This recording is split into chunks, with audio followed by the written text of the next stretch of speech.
How gratifying was that when you saw that depth chart and saw your name on it? It was pretty gratifying. I mean, we come out here and work every day. All those guys. The linebacker room is an awesome room. Like it's honestly crazy to say how deep we are with talent and skill. All those guys, every one of them, they've worked with me. They've helped me so much, and those guys, I owe everything to them. They're awesome. You're Love working those guys. mostly at Mike, right? Yes, yes. So how much have Harbor and Johnny Woods and Brooks helped you out? From day one, they've been my mentors. They've been the leaders in the linebacker room, and they've helped me so much, like just with plays and just working hard, just teaching me the ins and outs of things. They're awesome people. So you're a kind of big deal in Birmingham, Alabama, aren't you? I wouldn't say that. I saw your resume, 6A Player of the Year, I wouldn't this, say that. All State. Tell me about your high school career. Gardendale High School. I love Gardendale Rockets, Helledale. That's Rocket Country over there, and I just want to give them a big shout out, Coach Yees, the whole team. I love them. I love those guys. Highest level of football in Alabama, right? 6A. 7A. Okay. What? So did you feel?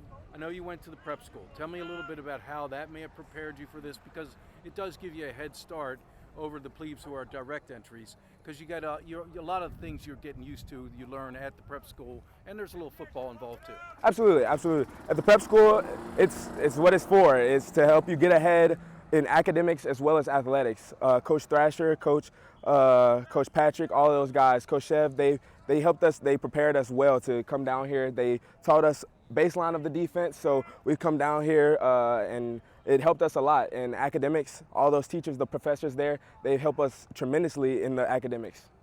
So in terms of learning the defense, Coach Newsbury has some intricate schemes. It's not easy. He says that you all aren't out here until August because of plebe summer, and he says you guys are drinking from a fire hose, so to speak. Tell me how long it took to kind of start to pick things up so that you were reacting without having to think too much.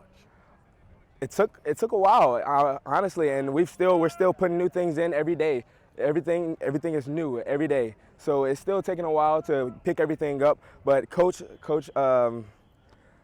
always says, Coach Volker always says, play 100%. You can mess up 100%, and it'll be fine. So I just try to come out every day and play 100%, and we'll fix everything in the film room. So I know that a lot of times for an inside linebacker, you're going to get your start on special teams. Is that something you enjoy, relish? Are you ready to run down on a kickoff or punt, whatever they may ask you to do? Special teams are my favorite. Get the run down on kickoff, hit somebody hard as you can, punt, just stepping down, getting off the ball. I love special teams. So I think you committed to Air Force first? Is that I did. What led you to change your mind? The coaching staff, they're amazing. Coach staff out here, Coach Ken and Coach Volker, Coach Newberry. Coach Newberry actually recruited me down here, so he was just an awesome guy. So I just love the culture down here, and I knew this place was for me. All right, thanks a lot, Ken. No problem. The biggest adjustment coming here for you is what? Biggest adjustment, game speed, absolutely, game speed, and our culture on defense. We play fast, physical, and smart every play. That's our style of play.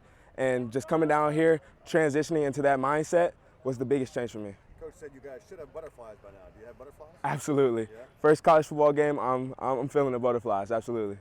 Following up on that, how excited are you to run out of the tunnel for the first time as a college football player? I'm very excited to run out with my friends, my family. This is my family, so I'm so excited to see us run out on the field and just start playing ball. I'm so excited. And lastly, what do you want people to know about you? That I'm a loving, caring guy. I love this team. I love being out here. So I'm always gonna have a big smile on my face. So every time you see me, just give me a smile and I'll smile back. I promise. How gratifying, rewarding was it to see your name on that depth chart when it came out? Honestly, first thing I did, thank God. I worked really hard to get to this spot, and then first day on the job, the guys in the corner room, Coach Green, Beatty, Larry, they all helped me. Cinco, they all got me. And really taught me the ways, taught me the ropes, and really got me right so I could play the way that Navy football wants us to play as corners. So you also went to the prep school. How do you feel that prepared you for coming down here? And do you think that gave you a head start over perhaps the incoming plebes who might be at your position group? Definitely, that's what it's for. Like my brother Kenny said, it's really preparing you academically, mentally is the main way it's preparing you. You got the cold weather up there, new playbook you're running. and it really prepares you perfectly for this. The toughness, the way that Navy football plays, the speed that it plays at. Obviously, the game speed is way different here, but just the mental mindset you have to have as a college football player, it really prepares you well. So. Did Coach Thrasher tell you he was a cornerback at Navy? He did. He showed me a couple clips. He had some stuff back in the day. Yeah, Thrasher could go. Yes, sir, definitely. What and so coming in, and what was the most difficult transition as far as learning the defense? I mean, cornerback in the American Athletic Conference is a real challenge. You're going against great wide receivers. What makes you feel like you're ready to play at this level? At being a plebe. Film. I've been in the film room 24/7 as much as I can be. Beatty, Larry, Romaine Robinson, Cam Love, we've all been getting in there. We've all been watching the film, making sure we know what we're doing and know that we're doing it right for certain, playing it at 100% speed so that when game day comes, nothing's new. We all know what's happening. So as I mentioned, you're from a very athletic family. You're from Virginia. You had a brother that played at Old Dominion as a wide receiver, is Yes, that sir. correct? And then you had another brother who regrettably went to Army.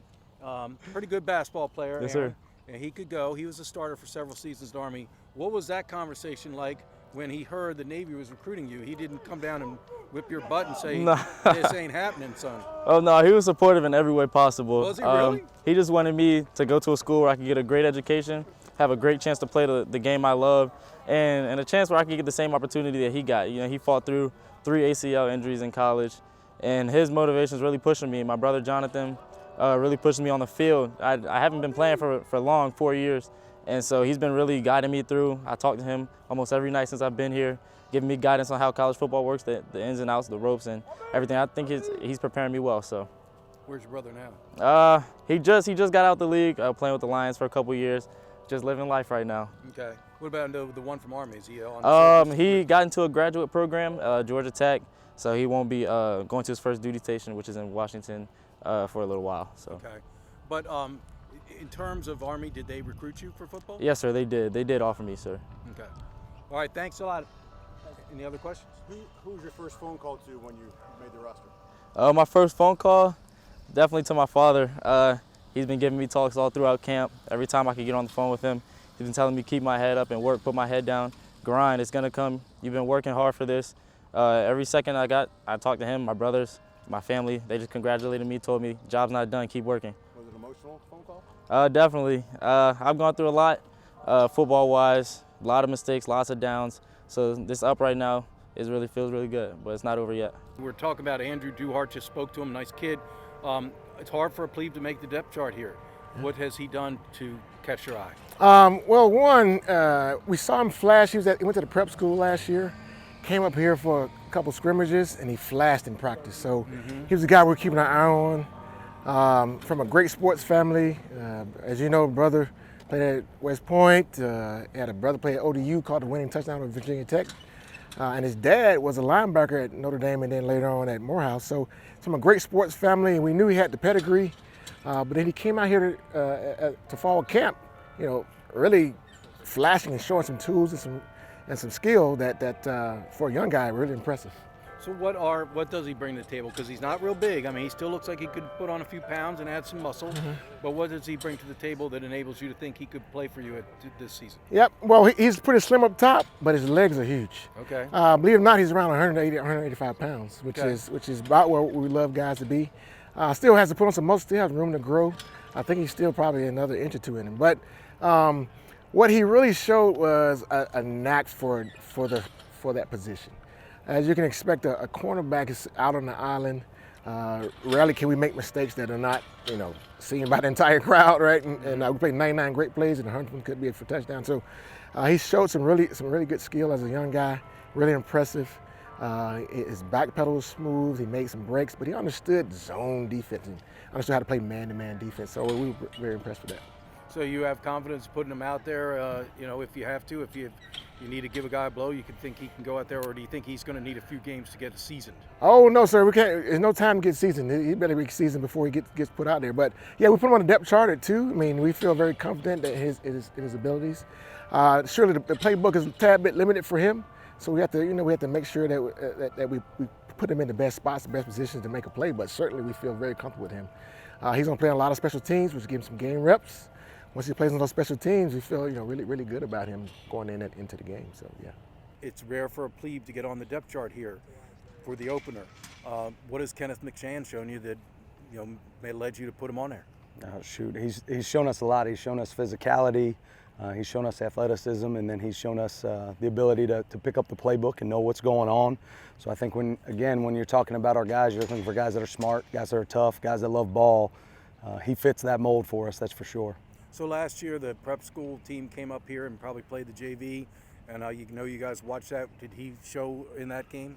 Yeah, he showed pretty quickly that he's got the athleticism to play here. I think what Coach Chevery, Coach Thrash did with him in terms of learning the base playbook, understanding the scheme, I think that helped bridge the gap a lot better. And we've had the opportunity since I've been here to have some freshmen that have got a little bit of playing time and things like that, and all of them have been guys that have gone to the prep school, have learned the playbook there, so that learning curve's not quite as big because Coach Chev and Coach Thrash do such a great job there.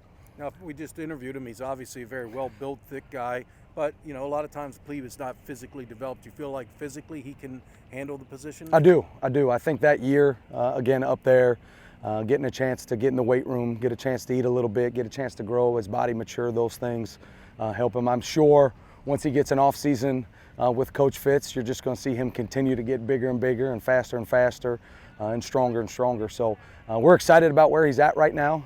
Can he continue to grow? I don't think he's even scratched the surface of the type of player that he's going to be, but he's a pretty doggone good one right now. So obviously they're likely get limited game reps behind Will Harbor and Johnny Woodson Brooks at Mike. Was McShan a kid that could help you on special teams? Absolutely. I think initially when we're doing some of our tackling drills, we're doing some of our drills, his athleticism just sort of rose to the top pretty quickly, and he became a guy we needed to fast track and make sure knew what was going on and make sure he got a good amount of reps special teams wise so he could be an impact player for us on the core 4 special teams. And he's really embraced that role quickly, and that's helped elevate him through the depth chart as well, because when you're looking for the backup linebacker positions, it's guys that can make a difference on the core 4 special teams, and he's done that all of camp and then obviously the last few weeks leading up into game 1.